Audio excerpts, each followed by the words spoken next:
இந்த மே மாதம் 22ஆம் தேதி வியாழக்கிழமை இந்த காலையில ஆண்டவருடைய வார்த்தையை கேட்பதற்காக வந்திருக்கிற உங்கள் ஒவ்வொருவரையும் இயேசு கிறிஸ்துவின் நாமத்தினாலே மனதார உங்களை நாங்க வாழ்த்துறோங்க.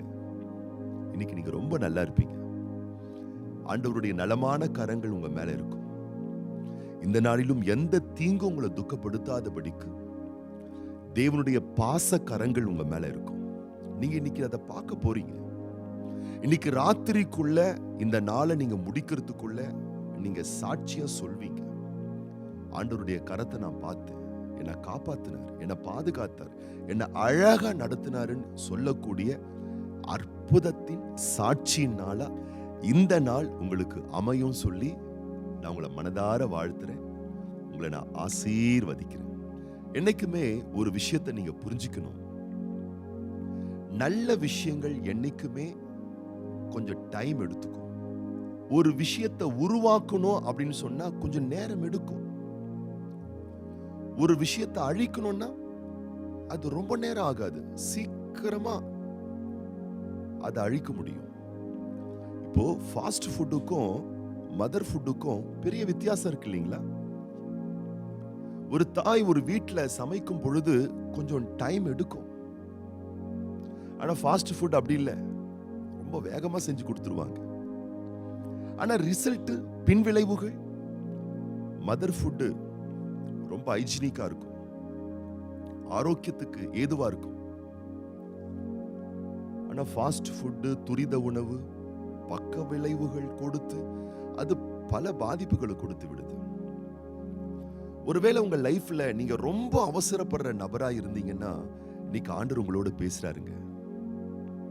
உங்க விஷயத்துல ஆண்டவர் உங்களுக்குள்ள நீங்க பொறுமையை வளர்த்து கொள்ளும்படி ஆண்டவர் இன்னைக்கு ஒரு பெரிய கிருபையை உங்களுக்கு தந்து ஆசீர்வதிப்பாராக. நீங்க தரமானதை பெற்றுக்கொள்ள போகிறீர்கள். அதற்கு இன்னைக்கு நமக்கு வேண்டியது நம்பிக்கையில கொஞ்சம் பொறுமையா இருக்க நம்ம பழகிக் கொள்ளணும். சில விஷயங்கள் உங்க லைஃப்ல உடனே நடக்கலன்னா உடைஞ்சிராதீங்க. ஆண்டவரை விட்டு தூரமா போயிடாதீங்க. உங்க ஜெபத்தை குறைச்சிக்காதீங்க. கர்த்தர் மேல உங்களுக்கு இருக்கக்கூடிய பற்றையும் பக்தியையும் குறைச்சிக்காதீங்க. தாமதமாக ஆக ஒரு விஷயத்தை மட்டும் நீங்க புரிஞ்சுக்கோங்க. தரமானத, நலமானத, நன்மையானத ஆண்டவர் உங்களுக்கு தரப்போறார். லேட் ஆயிடுச்சு, டைம் ஆயிடுச்சுன்றதுனால ஆண்டவரால உங்களுக்கு தரமானதை கொடுக்க முடியாதுன்னு தப்பு கணக்கு போடாதீங்க. காலங்கள் ஆகுதே, வயது ஆகுதே, நான் எதிர்பார்த்தது இன்னும் அமையலைன்னு சொல்லி வேதனைப்படாதீங்க. காலங்கள் கடந்தாலும் நாட்கள் கடந்தாலும் ஆண்டவர் ஒரு ஆசீர்வாதத்தை உங்களுக்கு கொடுக்கிறாருன்னா வெறும் ஆசீர்வாதத்தை மட்டும் கொடுக்க மாட்டாரு. அந்த ஆசீர்வாதத்தை நீங்க அனுபவிக்க வேண்டிய பலனையும் ஆரோக்கியத்தையும் சத்துவத்தையும் சேர்த்துதான் கொடுப்பார். காலேபுக்கு 40 வயதில் கிடைக்க வேண்டிய மலைநாடு 85 வயசு தான் கிடைச்சது. இப்ப 40 வயசுல காலேபுக்கு கிடைச்சிருந்தா அவருக்கு நல்ல பலன் இருந்தது. அந்த மலை நாட்டை, மலை தேசத்தை அவர் அனுபவிச்சிருக்கலாம். ஆனா இப்ப 85 வயசு ஆயிடுச்சு, வயது முதிர்ந்தவர் ஆயிட்டாரே, இப்ப அவரால் அனுபவிக்க முடியுமா என்ற கேள்விகள் எழுப்பப்படும் பொழுது காலேப் சொல்லுகிறார், 40 வயதில் இருந்த அதே பவர், அதே பலன், அதே எனர்ஜி, அதே சக்தி, அதே ஆற்றல் இப்ப எனக்கு 85 வயசுலயும் இருக்கு. 40 வயதில் கிடைத்திருந்தால் நான் எப்படி அதை அனுபவித்திருப்பேனோ அதுபோலவே இப்பொழுது 85 வயதில் கிடைக்கும் பொழுதும் என்னால் அனுபவிக்க முடியும். என் ஆண்டவர் என்னை பலப்படுத்தி இருக்கிறார். ஆண்டவர் நீங்கள் அனுபவிக்கக்கூடிய ஆசீர்வாதத்தை மாத்திரமல்ல, அதை நீங்கள் அனுபவிப்பதற்கான ஆற்றலையும் சேர்த்தே கொடுக்கிறவர். அப்போ டைம் எடுக்குது அப்படின்னு சொன்னா நீங்க சோர்ந்து போக கூடாது. தரமானது உங்களுக்கு கிடைக்க போகிறது என்ற பெருமிதத்தில் நம்பிக்கையோடு நீங்கள் வாழ்க்கையை நகர்த்த வேண்டும். புல்லு பாருங்களேன், தரையில முளைக்கிற புல்லு பாருங்களேன், சீக்கிரமா முளைக்கும், ஆனா ஆயுட்காலம் ரொம்ப குறைவு. ஒரு பனைமரத்தை எடுத்துக்கோங்க, சீக்கிரம் முளைக்காதுங்க, டைம் எடுக்கும், ஆனா ஆயுட்காலம் அதுக்கு ரொம்ப அதிகம். ஒரு எலி குட்டி போடும் பொழுது பாருங்க, சீக்கிரமா குட்டி போடும், நிறைய குட்டி போடும், ஆயுட்காலம் ரொம்ப கம்மி.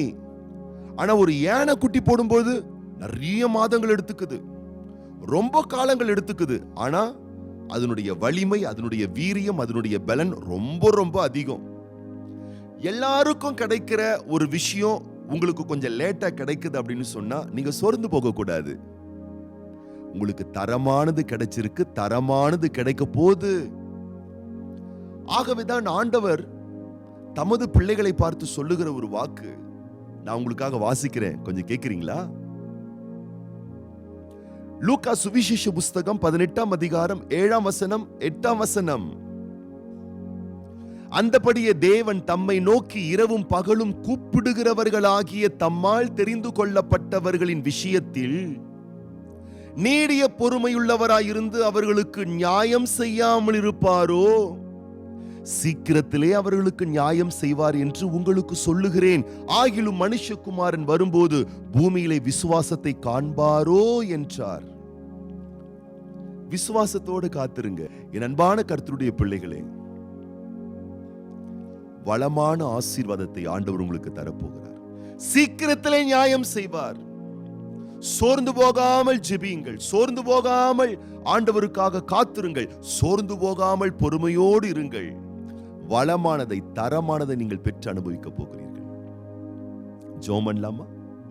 இன்னைக்கு நம்பிக்கையோட சோர்ந்து போகாம நீங்க செய்ய வேண்டிய கடமைகளை தரமா செய்யுங்க. வாக்குத்தத்தம் பண்ணினவர் உண்மையுள்ளவராயிருக்கிறார்.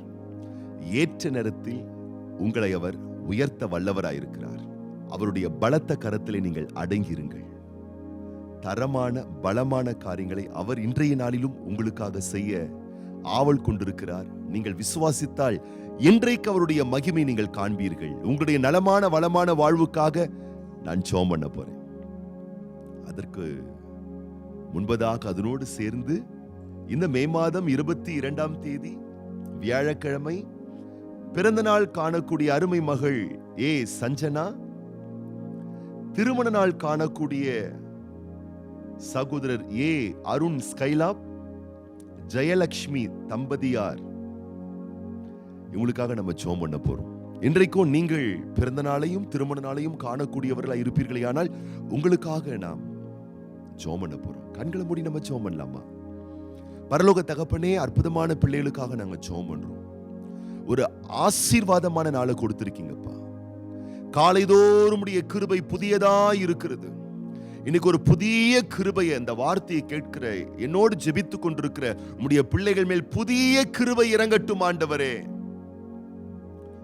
என் வாழ்விலே என்றைக்கு சுகவாழ்வு துளிர்க்கும் காலம் கடக்கிறதே என்று உம்முடைய பிள்ளைகள் சோர்ந்து போகாதபடிக்கு, தம்மால் தெரிந்து கொள்ளப்பட்டவர்களுடைய விஷயத்திலே தேவனாகிய கர்த்தர் நீர் நீடிய பொறுமையுள்ளவராயிருந்து சீக்கிரத்திலே ரைட் டைம்ல நீர் நியாயம் செய்கிற தேவனாய் இருக்கின்றபடியினால் உம்முடைய பிள்ளைகள் துவண்டு போகாமல் கர்த்தர் நியாயம் செய்வார், நன்மை செய்வார், சீக்கிரத்தில் அதை எனக்கு ரைட் டைம்ல செய்து முடிப்பார் என்ற நம்பிக்கையோடு உம்முடைய பிள்ளைகள் இன்றைக்கு வேண்டிய, உம்முடைய பிள்ளைகளுக்கு வேண்டிய பலன், சுகம், ஆற்றல், உத்வேகம், புத்துணர்ச்சி, சௌக்கிய, சமாதான, சந்தோஷங்கள் பூர்த்தியாக தந்து இந்த நாளிலும் சகல ரகமான நன்மைகள் உடைய பிள்ளைகள் பெற்று வாழ்ந்திருக்க வேண்டும் என தேவனே உடைய வல்ல நல்ல நாமத்தினால மனதார உடைய பிள்ளைகளை வாழ்த்துகிறோம், ஆசீர்வதிக்கிறோம். இன்றைய நாளிலே பிறந்த நாட்கள், திருமண நாட்கள் காண்கின்ற பிள்ளைகளை மனதார வாழ்த்தி நாங்கள் ஆசீர்வதிக்கிறோம். இந்த ஆண்டுகளுக்கு வேண்டிய நன்மைகள், நாட்களுக்கு தக்க பலன்கள், காலங்களுக்கு வேண்டிய ஆசீர்வாதங்களை